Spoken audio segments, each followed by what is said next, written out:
Bismillahirrahmanirrahim. Assalamualaikum warahmatullahi taala wabarakatuh. Waalaikumsalam warahmatullahi wabarakatuh. Hamdan wa syukran lillah, amma ba'du. Teman-teman dimanapun Anda berada, perkenalkan kami mahasiswa PAI FPIK Uniga. Di sini kami akan menjelaskan serta mempraktekkan terkait dengan pemulasaan jenazah dari awal sampai akhir. Dan saya sendiri akan membantu berlangsungnya kegiatan tersebut hingga akhir. Allah Subhanahu wa taala berfirman, "Kullu nafsin dha'iqatul maut." Setiap yang bernyawa pasti akan merasakan maut. Apa itu maut? Di dalam kitab Niyatul Mu'taz dikatakan mufaraqatur ruh lil jasad. Terpisahnya ruh dari jasad, maka itu disebut dengan maut atau mati. Orangnya biasa dikatakan dengan jenazah.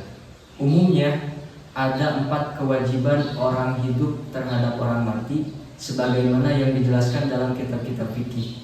Alladzi yalzamu lil mayyit arba'un khisalin. Yang pertama yaitu ghusluhu, yaitu memandikannya, kemudian wa takfinuhu, yaitu membungkusnya dengan kain kafan, kemudian wassalatu alaih, menyolatkan mayit tersebut, dan terakhir wa dafnuhu, yaitu menguburkannya.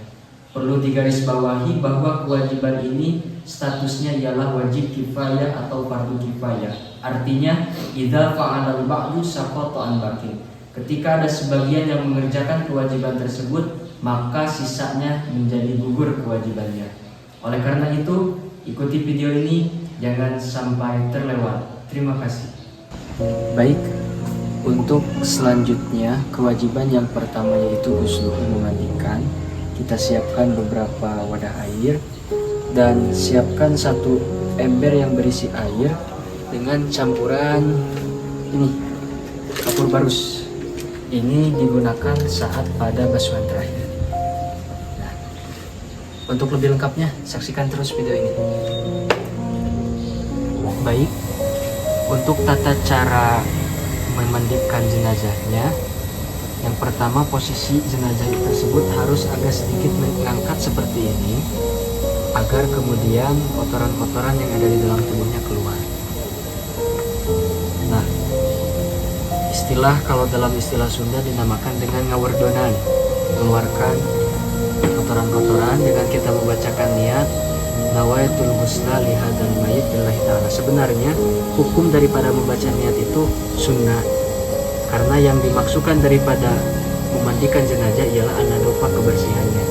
Tapi alangkah lebih baiknya kita mengucapkan meskipun sunnah mengucapkannya. Baik, kita mulai dari sini terlebih dahulu. Kita sambil urut perlahan. Urut perlahan. Nah, apabila sudah selesai, maka tinggal kita mulai dari awal, dari sebelah kanan, kemudian sebelah kiri sampai ke bawah, dari atas kepala. Nah, seperti itu. Ketika semua badan telah selesai rata dengan air, maka kita tinggal menggosok-gosok menggunakan sabun atau pewangi dan lain sebagainya. Ketika sudah selesai dibersihkan kembali, maka air tadi ini yang sudah dicampur dengan kapur barus, kita basuhkan sekali lagi untuk yang terakhirnya sebelum diwudukan. Kita basuhkan dengan merata, basuhkan kepada semuanya. Nah, setelah selesai semua dengan rata, baru kita diwudukkan. Setelah selesai, kita tadi menggunakan kapur barus, baru kemudian kita mewudukkannya. Niat dulu, niatnya nawaitul wudu'a li hadzal mayyit lillahi ta'ala.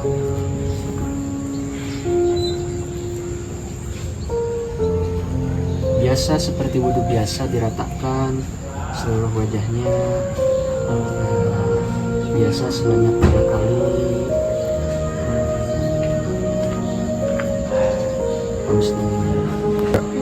Setelah semuanya selesai, baru kita keringkan terlebih dahulu sebelum nanti diangkat untuk dikafani. Silakan.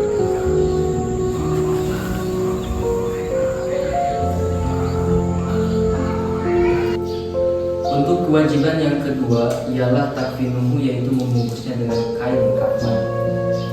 Untuk kainnya disunahkan berwarna putih. Bagaimana kalau menggunakan kain warna hitam, warna kuning, warna hijau? Itu diperbolehkan, namun hukumnya makruh, sebagaimana yang dijelaskan Syekh Nawawi Al-Bantani dalam Minhajul Zain halaman 149, wa yukrahu ayyakuna fil kafni ma yukhalifu launul bayat. Jadi intinya lebih baik kita menggunakan warna putih. Lalu terkait dengan jumlah kain yang digunakan pada laki-laki itu 3 lapis. Apabila pada perempuan 5 lapis. Bagaimana kalau laki-laki menggunakan 5 lapis? Tidak apa-apa, karena Abdullah bin Umar ada riwayat ketika mengkafani anaknya itu menggunakan 5 lapis. Yang 2 lapisnya lagi digunakan sebagai komisun, yaitu baju, dan juga sebagai imamah. Tetapi yang paling sempurna pada laki-laki kita menggunakan 3. Mengapa? Karena ada riwayat dari Sahih Shaykhaini Bukhari dan Muslim bahwasanya Rasulullah SAW dikafani dengan 3 lapis, laisa fiha qamisun wala imamatun. Rasul tidak memakai baju dalam ketika pengkafanannya dan juga tidak memakai imamah. Untuk lebih lanjutnya saksikan terus. Terima kasih.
Baik, setelah kita selesai menyusunkan kain kafannya, lalu telah diberikan dengan kapur bagus, selanjutnya tinggal kita alihkan jenazah yang telah dimandikan ke atas kain kafan.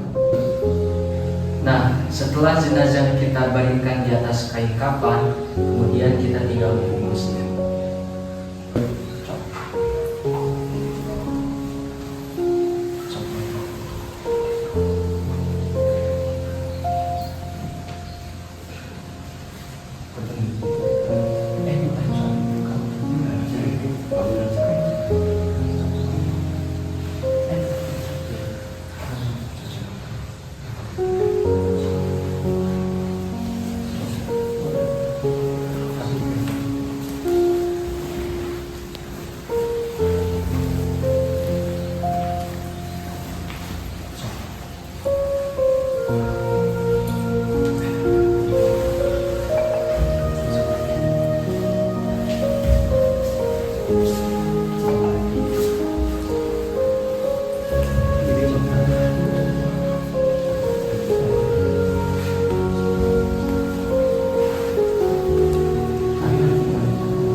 Baik, untuk kewajiban selanjutnya setelah selesai mengkafani, kita akan menyolatkannya. Silakan.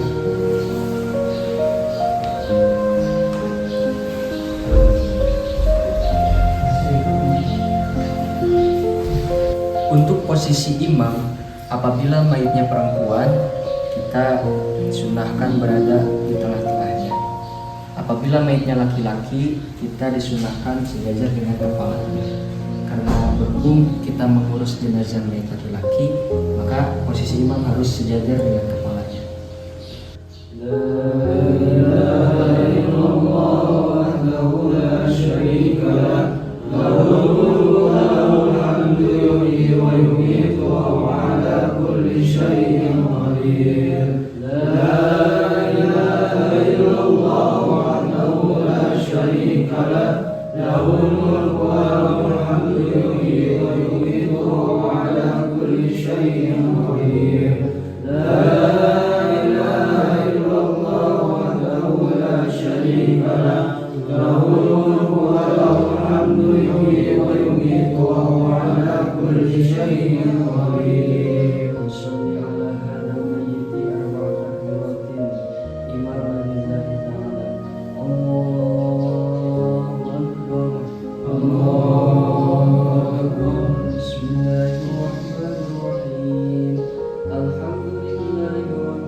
أعوذ بالله من الشيطان الرجيم. بسم الله الرحمن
شره واجعل الجنة مثواه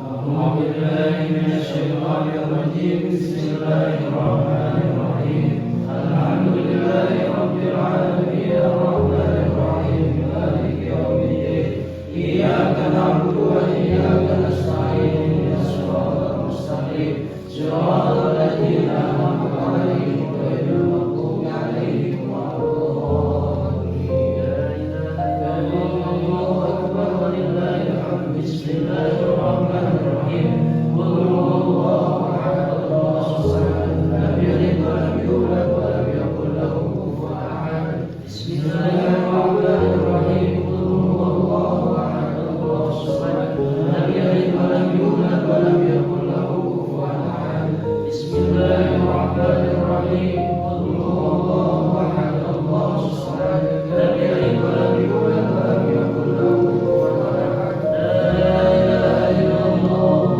أكبر ولله الحمد بسم الله الرحمن الرحيم قل أعوذ برب الفلق من شر ما خلق ومن شر غاسق إذا وقب ومن شر النفاثات في العقد ومن شر حاسد إذا حسد لا إله إلا الله أكبر ولله الحمد بسم الله الرحمن الرحيم قل أعوذ برب الناس ملك الناس إله الناس من شر الوسواس الخناس الذي يوسوس في صدور الناس من الجنة والناس لا إله إلا الله الله أكبر ولله الحمد بسم الله الرحمن الرحيم الحمد لله رب العالمين الرحمن الرحيم مالك يوم الدين إياك نعبد وإياك نستعين اهدنا الصراط المستقيم صراط الذين أنعمت عليهم غير المغضوب عليهم ولا الضالين بسم الله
Kewajiban yang terakhir ialah dafnuhu, yaitu menguburkannya.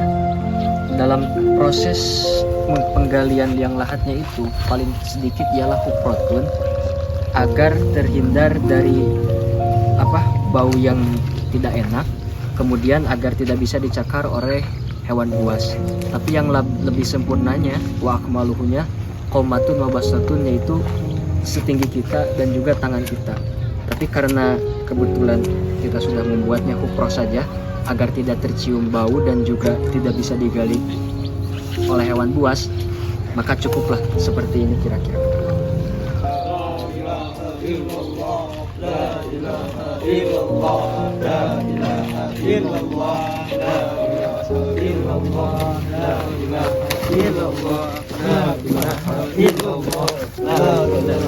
Nah, untuk membuat bebantalan mayit, pada gumpalan pertama tanah kita membacakan minha kholaqnakum. Kemudian simpan, kita ambil lagi, kita buat yang kedua, kita bacakan wa fiha nu'idukum. Kemudian satu lagi kita buat wa minha nukhrijukum taratan ukhra. Setiap kali pembuatannya kita tiupkan, tadi yang pertama juga, yang kedua juga ditiupkan seperti itu. Terima kasih. Ketika proses memasukkan jenazah, kita harus sambil membaca Bismillah wa ala millati Rasulillah sallallahu alaihi wasallam. Bismillah wa ala millati Rasulillah sallallahu alaihi wasallam. Nah, kemudian kita buka semua ikatannya, lalu pipi daripada jenazah ini kita tempelkan, harus menempel dengan tanah. Dan tadi bantalan yang tadi kita pasangkan di sini agar tidak terguling. Ambil sini, buka dulu semua lepasannya.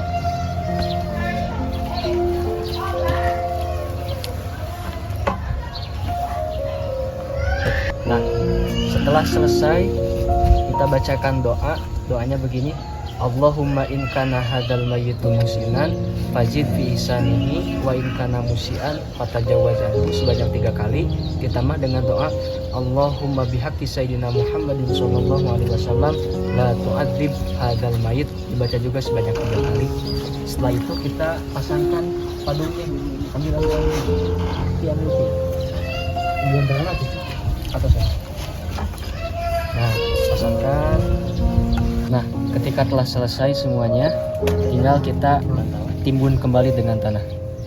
Nah, setelah jenazah terkubur, maka disunahkan juga kita menabur bunga, sebab ada riwayat yang mengatakan juga dalam hadis ketika Nabi itu memberikan pelepah kurma di atas kuburan seseorang.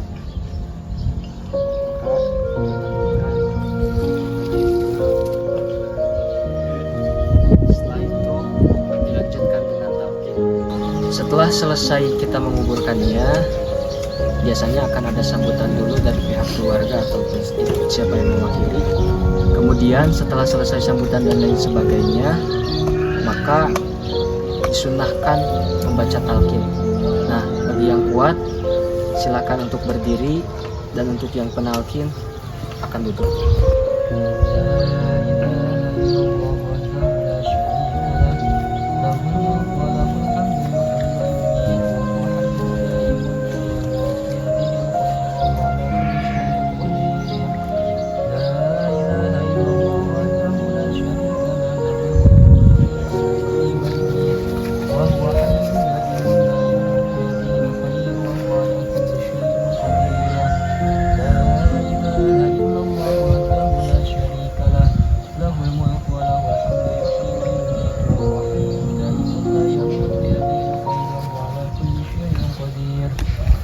نفس ذائقة الموت وإنما توفون أجوركم يوم القيامة فمن زحزح عن النار وأدخل الجنة فقد فاز وما الحياة الدنيا إلا متاع الغرور.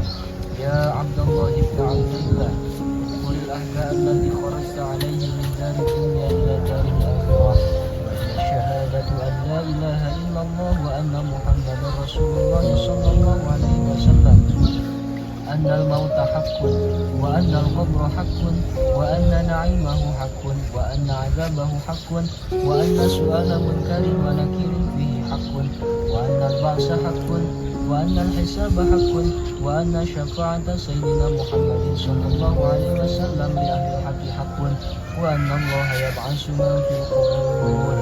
الآن عبد الله قد سرت بأنك التراب بين أساكن الموتى فإذا جاءك الملكان الموكلان بك وهما منكر ونكير فلا يرجعك ولا يرحبك فإنهما خلق من خلق الله تعالى عز وجل.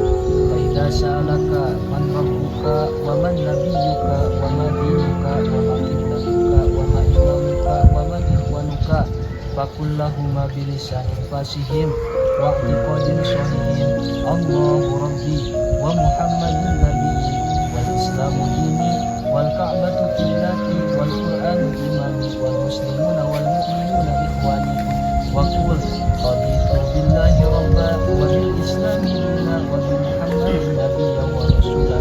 على ذلك حمدت وعلى ذلك مت وعلى ذلك تبعث إن شاء الله تعالى من الآمنين. ثبتك الله بالقول الثابت ثبتك الله بالقول الثابت ثبتك الله بالقول الثابت يثبت الله الذين آمنوا بالقول الثابت في الحياة الدنيا وفي الآخرة. يا أيتها النفس المطمئنة ارجعي إلى ربك راضية مرضية فادخلي في عبادي وادخلي جنتي.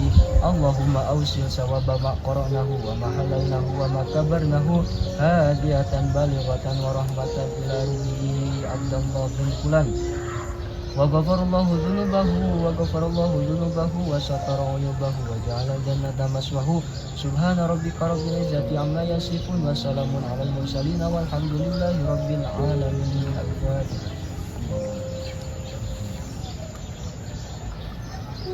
Alhamdulillah, alhamdulillah, alhamdulillah. Rangkaian pemulasaraan jenazah dari awal hingga akhir telah selesai. Mudah-mudahan ada manfaatnya, khusus bagi kami semua. Umumnya untuk yang menyaksikan video ini, kurang lebihnya mohon dimaafkan. Wallahul muwaffiq ila aqwamit thoriq. Walakum minkum. Assalamualaikum warahmatullahi wabarakatuh.